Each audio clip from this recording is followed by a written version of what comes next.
This video is one that's probably going to be, well, it's going to be very difficult for me to make. It's a part of my Parkinson's journey, and it's something that I kind of wanted to avoid, but I think it's probably worth talking about because I want to avoid talking about it.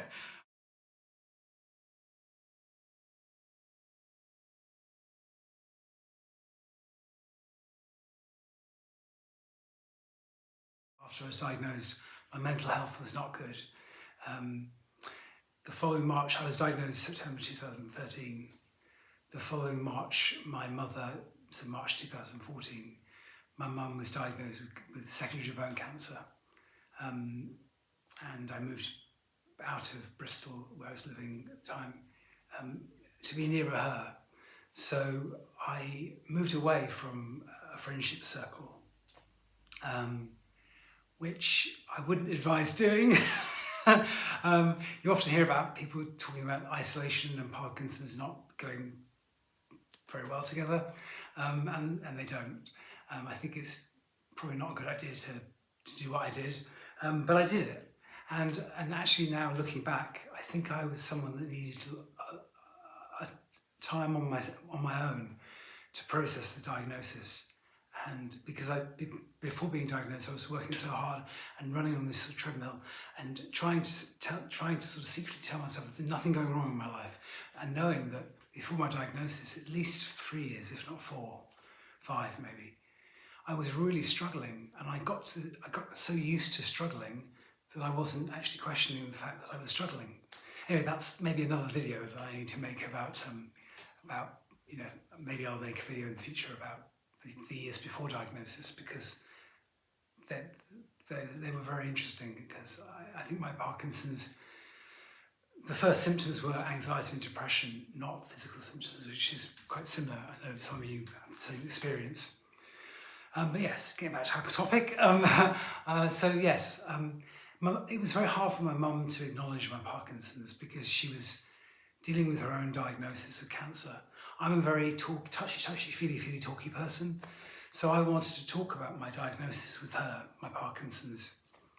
And I also wanted her to talk to me about her diagnosis of secondary bone cancer. But I quickly realised that her cancer diagnosis was her diagnosis, and if she didn't want to talk about it, she didn't have to talk about it. And that was a very difficult thing to do, to step back and to just do it her way, so to speak, or to give her what she needed in that moment. And it was also very difficult that she wanted to apply the same way she did things to my Parkinson's. So I suppose what I'm saying is that it was hard for me to not say to her, how do you feel? Are you okay?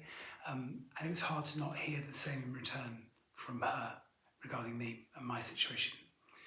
I hope that I dealt with that with grace, but I know that I didn't always deal with that with grace.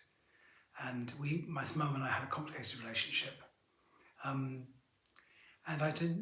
in some ways, what we were going through clarified the positive elements of our relationship, but it also amplified the failings in our relationship as mother and son.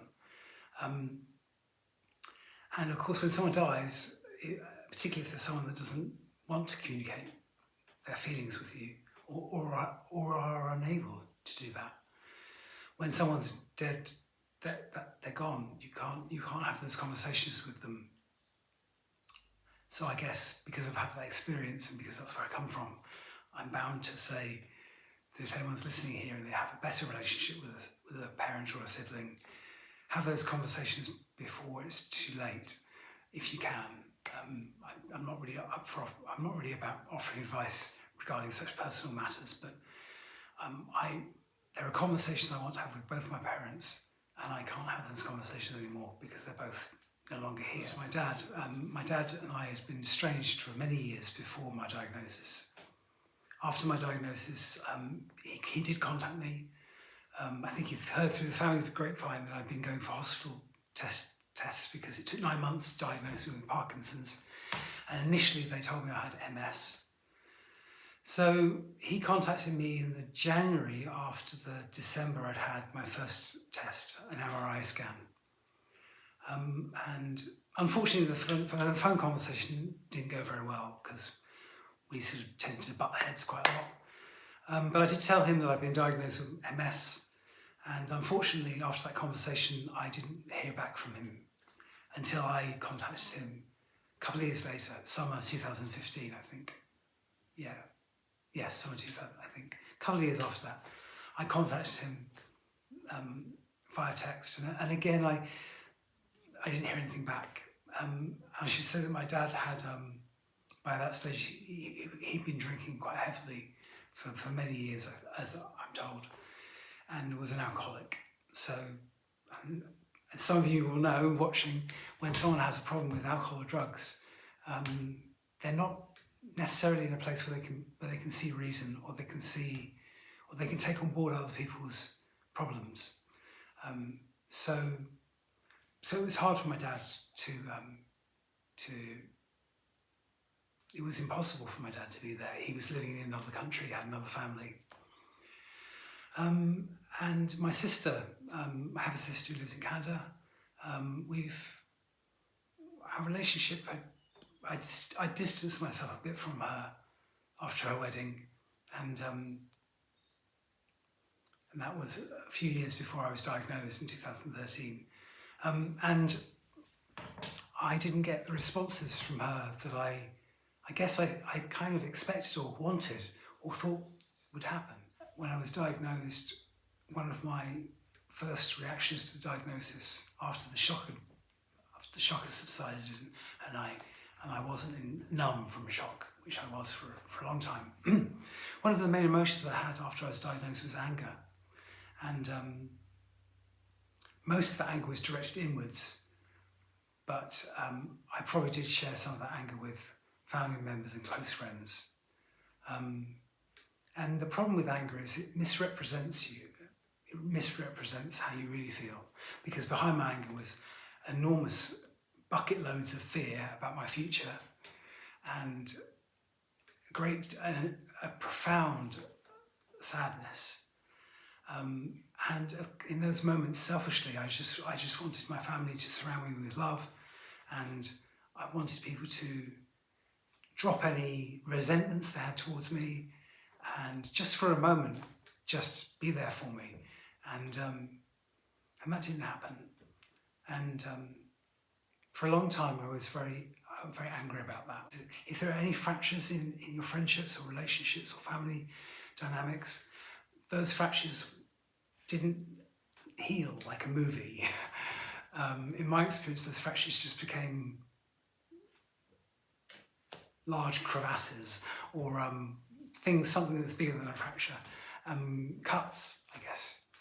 And that was something that caused me a great deal of upset for a long time, actually.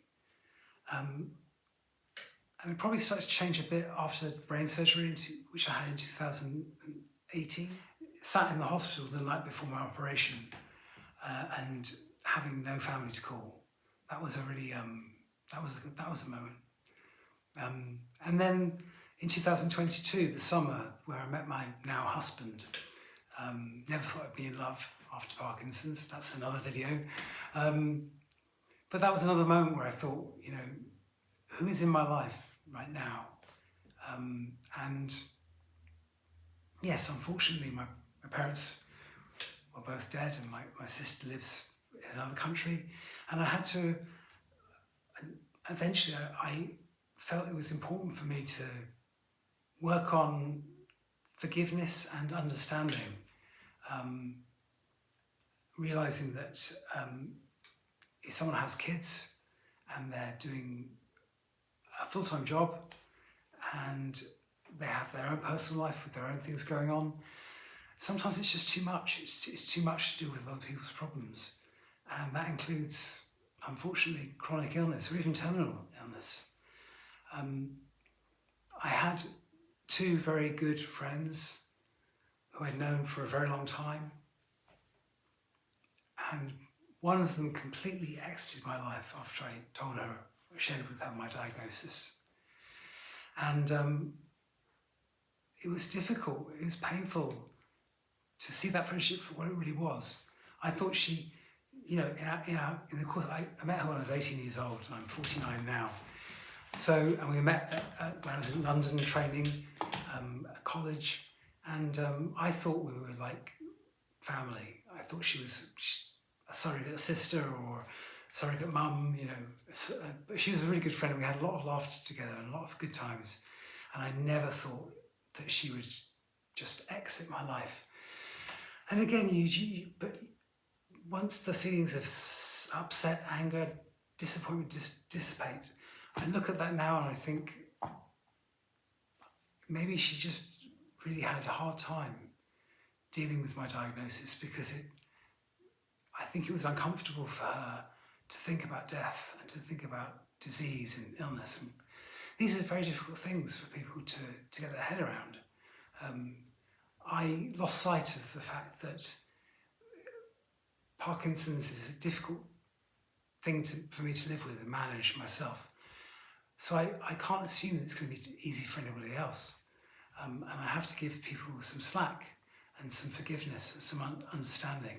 You have friendships that are established where there maybe are certain roles in that friendship or certain dynamics that happen.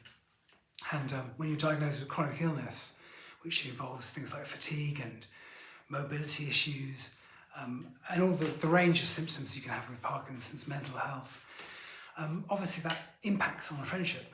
And I think some of my friendships where I was assumed a certain role, or there was an expectation of me, either physically or emotionally, how I contributed to that friendship, when that changed, naturally the friendship changed. And it was very painful, but I come to a place of acceptance with it and understanding and forgiveness, which doesn't mean that I don't get upset about it, but I don't allow that sadness or that distress to impact my symptoms, because sadly and unfortunately with Parkinson's, or fortunately with Parkinson's, I've had to learn that there are times when I have to put myself first, and I have to back away myself from my own mental health. As most of us watching with Parkinson's know, high emotions or upset make all the symptoms of Parkinson's worse. And it's one of the reasons why I let go of the anger. It took me a long time, and I can still have my moments, but anger is such a destructive emotion to carry around. It's corrosive, and it certainly made all my symptoms of Parkinson's much worse. I also still have a propensity to carry bucket loads of guilt, certainly regarding my parents, and I also have a lot of shame, which I'll go into in subsequent videos. But yes, my friendships did suffer. But one of the good things that came out of Parkinson's is that I became very well acquainted with the kindness of strangers. There are many stories I could tell of moments where I was off, out in public, symptomatic, and a woman would help me pick up my stick that I dropped on the floor, my walking stick. A nurse who nursed me after deep brain stimulation gave me her private number and said, give me a call, let's meet for a coffee. The people who I joined the choir with recently have welcomed me with open arms. Many, many times I've seen the kindness of strangers and received their kindness. And the friendships I've made since being diagnosed, the Parkinson's isn't an issue, because those people have only ever known me with Parkinson's. And so there are many times that I've been reminded that there are people who can handle a diagnosis of a chronic illness or a terminal illness, but there are also some of us who just can't, either through life circumstance, or because we have a history of illness in our family, or because we lost a loved one and it's just too painful. And I try now to engage with that in a less emotive way and a more, more heartfelt way, that life is really difficult for all of us. We all have our struggles. And it's a better place for me to be in terms of my symptoms. And I think that forgiveness always trumps things like anger or upset. I hope this has been of some help to you. It's been quite a difficult one for me to make, and I hope it makes sense. But wherever you are and whatever you're watching this video for, sending love, and I'll see you in the next video.